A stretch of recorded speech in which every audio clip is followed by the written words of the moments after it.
En sport, la première édition de Étalon en or s'est tenue hier à Ouagadougou. Cérémonie de récompense dans le football et disciplines associées. Elle a fait 2 lauréats, Issoufou Dayo et Hugues Fabrice Zango. Ils étaient 9 nominés, dont 3 en football. La cérémonie avec Franck Ouedraogo et Mariam Ouattara. Une histoire qui s'écrit en lettres d'or, une histoire qui s'écrit en couleurs et surtout une histoire avec des témoins de privilèges, une histoire d'Étalon en or, des moments d'émotion et de communion.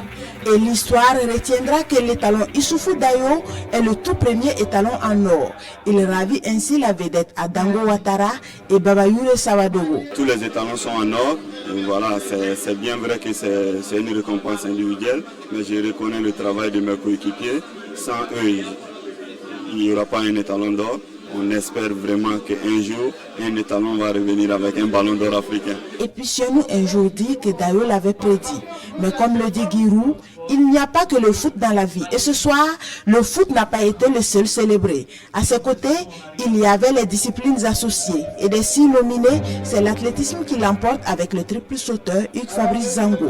L'étalon n'a certes pas pu effectuer le déplacement, mais son paternel est présent. Il transpire surtout la fierté. Le premier sentiment, c'est vraiment une fierté, une joie immense d'avoir son fils qui, pour la première fois de l'étalon en or, ça soit lui le lauréat.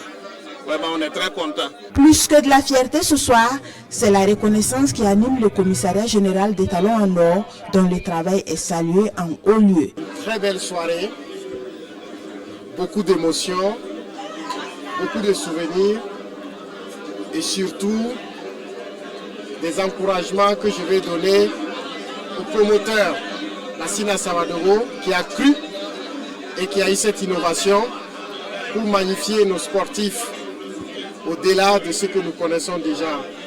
Il y a d'autres soirées qui récompensent nos athlètes, mais celle-là est une originalité. Donc bravo aux athlètes, bravo aux sportifs.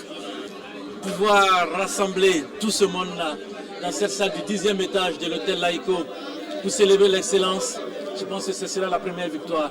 La victoire aujourd'hui, c'est la victoire de tous ces Burkinabés qui ont cru en nous, de vous les journalistes qui avez accompagné cette initiative. Et aujourd'hui, le rêve est devenu réalité. On l'a dit, l'essentiel c'est de faire briller l'étoile du façon dans le monde.